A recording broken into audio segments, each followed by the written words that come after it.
It's one of the oldest speed secrets in the book, the flopping the piston trick. But does it work? We're gonna find out for real on this episode of Engine Masters.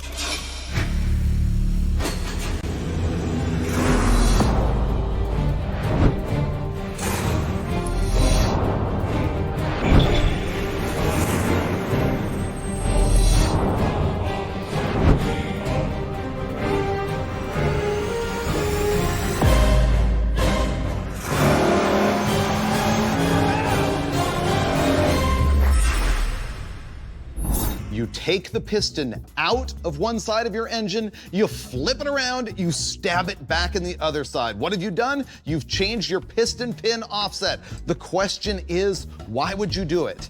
Well, this is a tip I've been reading about for a long time. I'm talking back when I was 16 years old. I saw it in the Direct Connection Performance Manual. I saw it in Hot Rod Magazine, Carcraft Magazine. I may have even written it in one of those magazines. But the thing is, in all these years, 30 years at Hot Rod and all of this stuff, I have never seen a clean A/B test that tells me why you would do this. I've heard what people say. They say it reduces friction. Some people say it makes horsepower.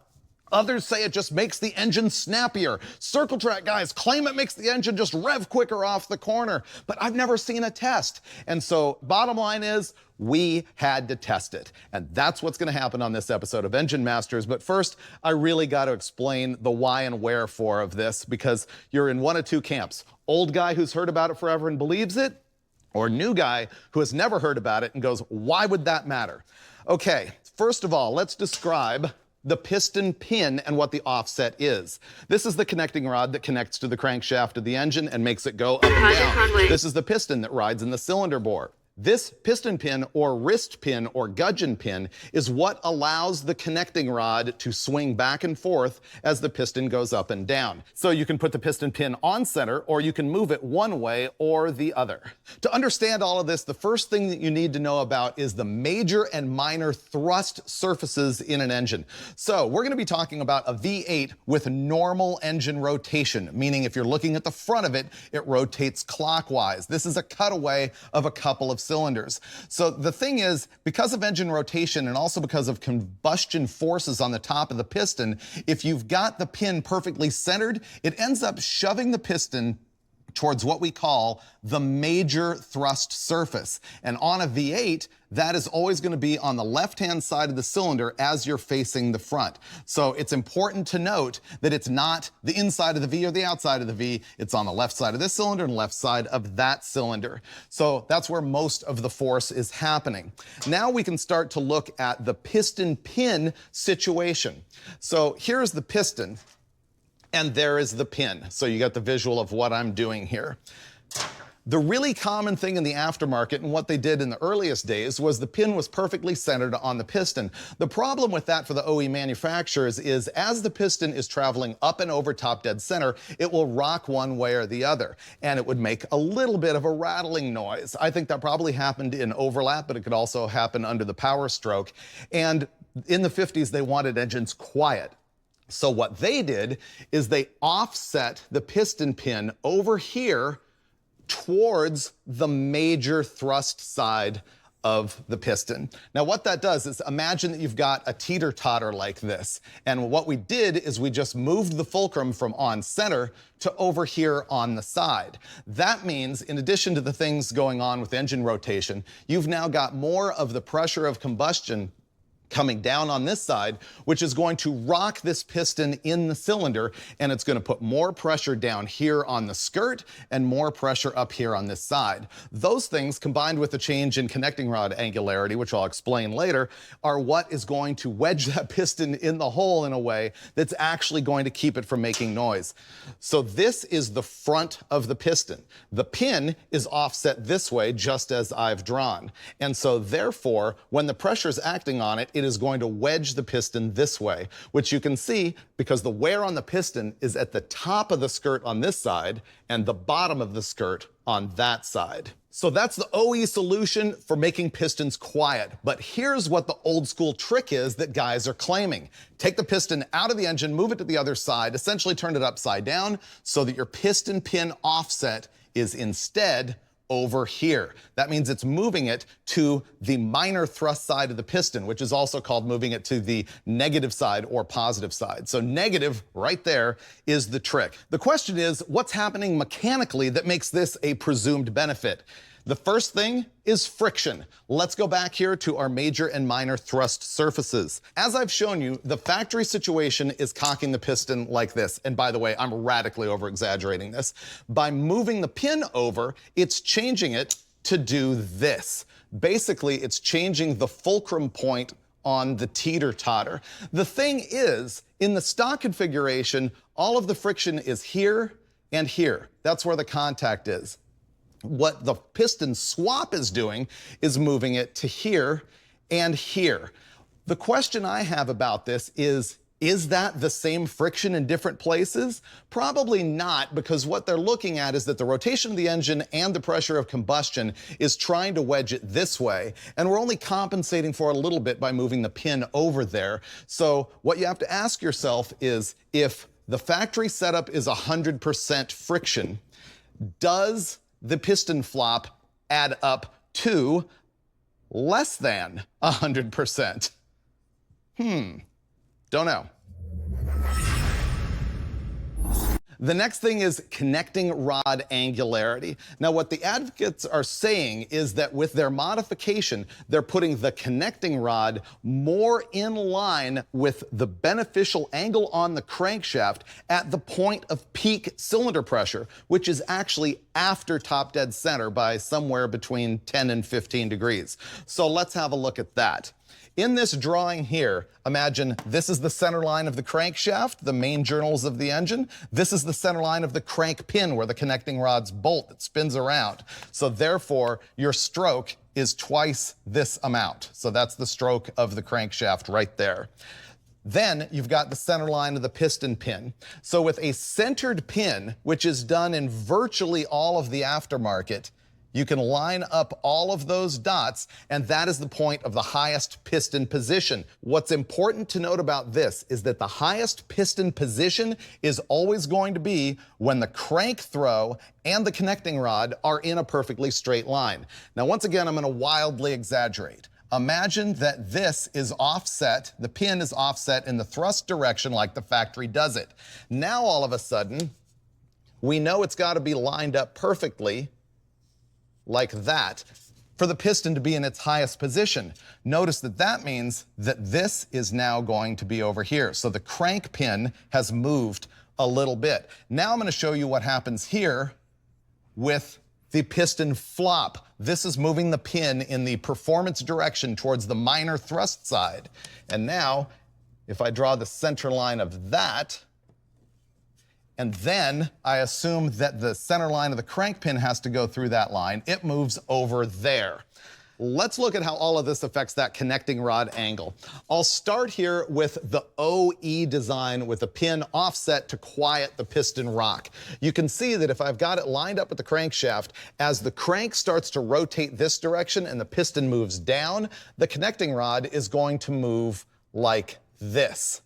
Now, when you offset the pin the other way, like what we're about to test, you start off here, and as the crank rotates and the piston moves down, the rod swings more into a vertical action. Once again, I'm radically exaggerating this, but the point of the whole thing for people who advocate it is that that connecting rod is closer to being in a straight line at the point of peak cylinder pressure, which is somewhere around 10 to 15 degrees after top dead center. It just gets it closer to ideal rather than wasting energy on more vector forces that are shoving the piston into the side of the cylinder wall.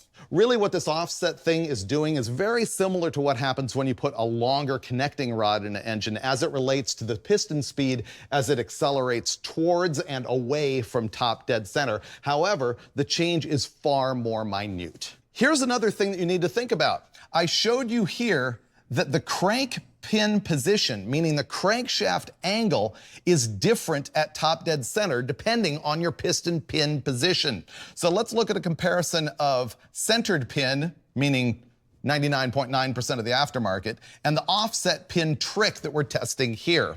The connecting rod is straight in line, the piston's at top dead center, but that is right here. Now look at the crank pin where it has to be to reach top dead center with the offset pin. The crankshaft has moved further. That means TDC of the piston is reached at a different crank angle than it would be if it was a centered pin. What that means is that if you don't redegree the camshaft, if you just leave it alone and do the piston swap, effectively the camshaft is advanced a tiny bit. People say that can be a performance advantage, but here's how much it matters. We talked to Billy Godbold at Comp Cams, and he went through a complete spreadsheet of all of the data on this. And what he told us is that with a 6-inch connecting rod and a 3-inch stroke, that the difference with a 60 thousandths pin offset, the camshaft is going to change by 0.764 degrees. Meaning virtually nothing.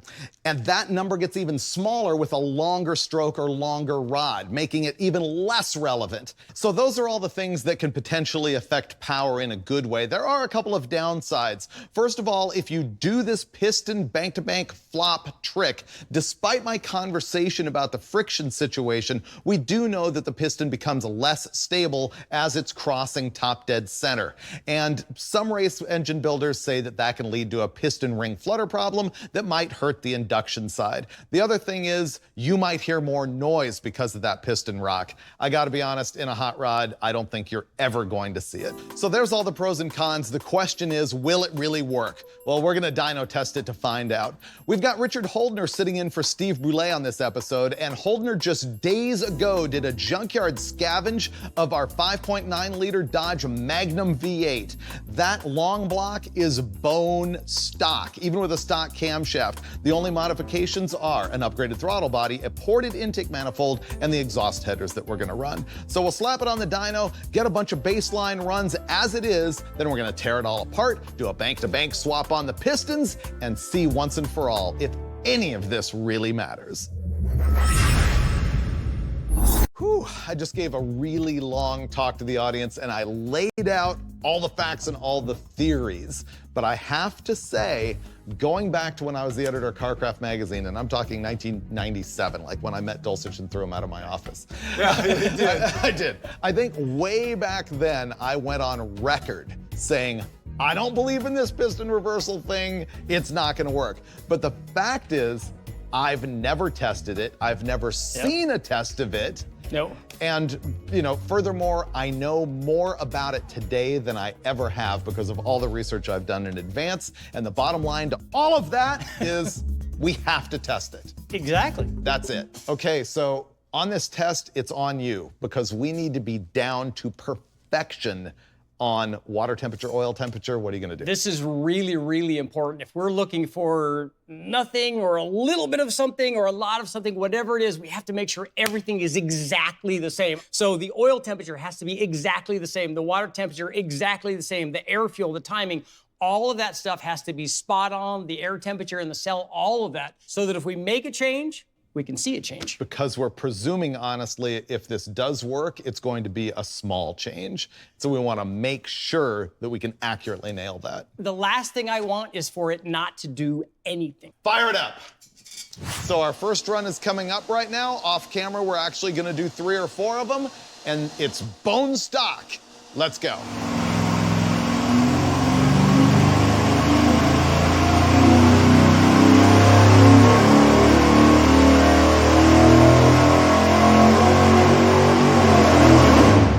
That was a lot of runs. Well, you've got to be precise. If you're looking for a little bit of power, you want to make sure that that thing repeats every time. The other thing I didn't mention to the audience before you started doing that is that we did sweeps of ignition timing to find exactly the ignition advance that makes the most power on this thing, just in case that number changes when we do the piston flop. Let's look at the power, but more importantly, the repeatability. Oh, funny. It made 399.1 pound-feet and 299.9 horsepower. So those are 3 runs in a row, and you couldn't... They're identical. Should we investigate this area? Do you want to zoom in on that? You can. Oh, funny. Oh, well, it's different power numbers. Here's an interesting thing to note. The peak torque is 399.1, which varied by like 0.3 of a point. And then our worst horsepower was 299.1 and our best was 300.1. So that's a 1 horsepower change at peak. You will not feel that in the car. Thank you. Yeah, exactly. No, there's nothing here. It's the same. Yeah, Okay, Yeah. Enough conversation about that. We have a lot of work to do because we have to tear the whole garbage apart and do the bank to bank, put it back together. Let's go. Here we go. The whole thing is coming apart. We're gonna drain the oil out of it in this nice clean bowl so that we can put the same oil back in so that we know that the oil level or consistency is identical. Now we get to the meat of it, the actual pin offset. This is the piston and rod that came out of the #1 hole. So the thrust surface is up here on the upside, on this side. That should mean that the piston pin from the factory is offset that way. And I know that it is because I'm able to take my handy dandy caliper. We did measure this off camera. I'm being sloppy right now. But we measured it from the inside of the pin to the outside of the skirt and did the same thing on the other side. And by the way, look, you can actually see the gap right there to see that this side is shorter, meaning the pin is offset in that direction. When we measured it for real, it looks like our piston pin offset on this engine is 62 thousandths of an inch. And now we're gonna flip them around and put that offset in the other direction. Okay, now we reassemble the entire thing and run it again.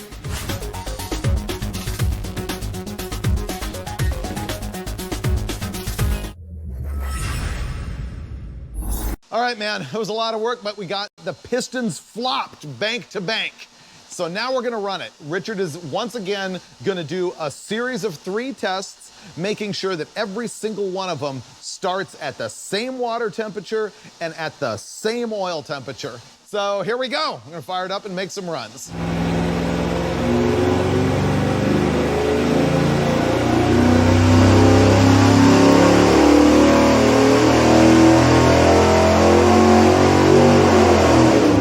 How come that didn't seem all that different? Here are the 3 runs back to back. Those are the 3 runs with the offset pistons.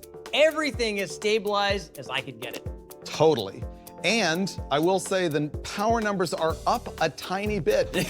Yeah. Our new torque peak is 400.7, and the best run here actually made a power peak of 301.4. So there's our 3 runs with the flipped pistons. So now the answer has got to come from how does it compare to earlier in the day when we had the stock piston position. Pull up those guys. All right. The same. There's some differences in here, but we're talking about a horsepower. Yeah. There's no way that's not within the range of dyno repeatability on these tests. Here's all the other supporting evidence about all of this. And we talked to some people who are way smarter than us, primarily with Billy Godbold, who is not only an actual nuclear physicist, but also the designer of everything and brainstorm guy at Comp Cams. And he was able to make an actual plotted spreadsheet for us where you could input the information about how this affects everything. Right. And so we asked him this morning, how would you change cam timing for these changes in piston offset? And he said he wouldn't, because it's zero. infinitesimal. So there was that. So none. And I also talked to my buddy Clay Milliken, who's a top fuel driver, who talked to his crew chief. No, they run them dead on center on the piston pins. Also, I asked people, it's like, are you aware of any OE application where they offset the pin in the direction of minor thrust for performance? The only answer came from Billy, who's like, well, there are people who offset the whole cylinder off the, crank center line. Motorcycles. And in an attempt to do exactly the same thing. But he's like, but the deal is they offset it way more than what's going on here. And he even said, I'm not sure it really does anything. So there's that. Also speaking to Billy, remember we asked him about NASCAR? Yeah. Answer was? No. No. He said he knew some teams that had tried it, but the problem was not the action of the piston on the power stroke. It was ring flutter in overlap at top of exhaust and into the intake stroke that would reduce effectiveness of the rings and not have a better induction stroke. That was a factor of piston stability in the bore. He also said the piston was so close to the head that they couldn't have any unusual rocking on there, and that it was actually more stable on center. So there's all of that. And here's my other argument, which I've made publicly before, which is, let's say you are a believer in the piston pin offset. That means you either have to be a guy like what we just did, where you've got a junkyard engine and all you're gonna do is swap the pistons because you're using stock pistons and you need to start with an engine that has them offset and one that has a bore that will take it and one where the rings aren't shot. You know, there's a lot of variables there. Or you have to be a guy rebuilding an engine just like that using a stock replacement piston that is also offset. Right. But when you think of a stock replacement cast piston in overbore size, what do they also change? What do they also change? The pin offset, right? No, the compression height. Oh, yeah. They're low. Old school. Yeah. Yeah. Old school overbore pistons will actually change the compression height to reduce the compression ratio as a result of the larger displacement. Okay, so they'll offset it so it stays like the a same, silver right? lighter. It's a very, very old concept, but it does happen. So you're one of those two guys, junkyard, rebuilding with stock pistons, or a guy so dedicated to this that he's gonna order a custom piston with an offset in the wrong direction to make power. And the piston companies I talked to said they do build pistons that are offset to the major thrust to quiet things down in older engines and even in LS. So that was my long and drawn out dissertation that sort of includes some of the reasons why I naysayed this thing from the get-go. So ultimately, the bottom line conclusion on all of this is we know it makes no sense for 300 horsepower and 5,500 RPM. We have solid evidence that it makes no sense for anything else. So, do you flop your pistons? Do you offset the pin in the wrong way? No! All right, definitive answers which you don't get every single time on Engine Masters. My smile's a mask, my voice preset, but loneliness is what I get. I text the void, I scan for you, but all I find is static truth. I cry in pixels, screaming code, still hoping someone breaks the mold.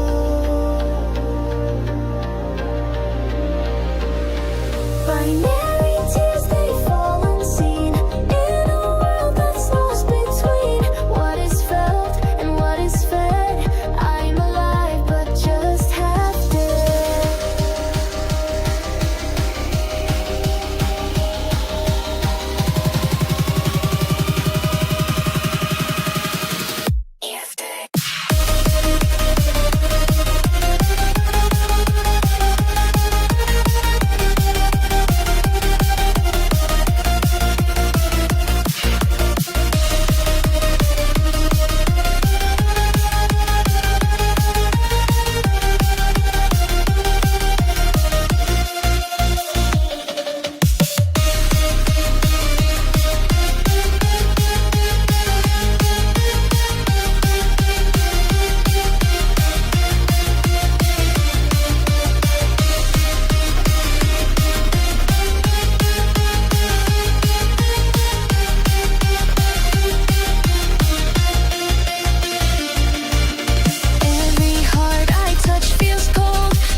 Between what is felt and what is fed, I'm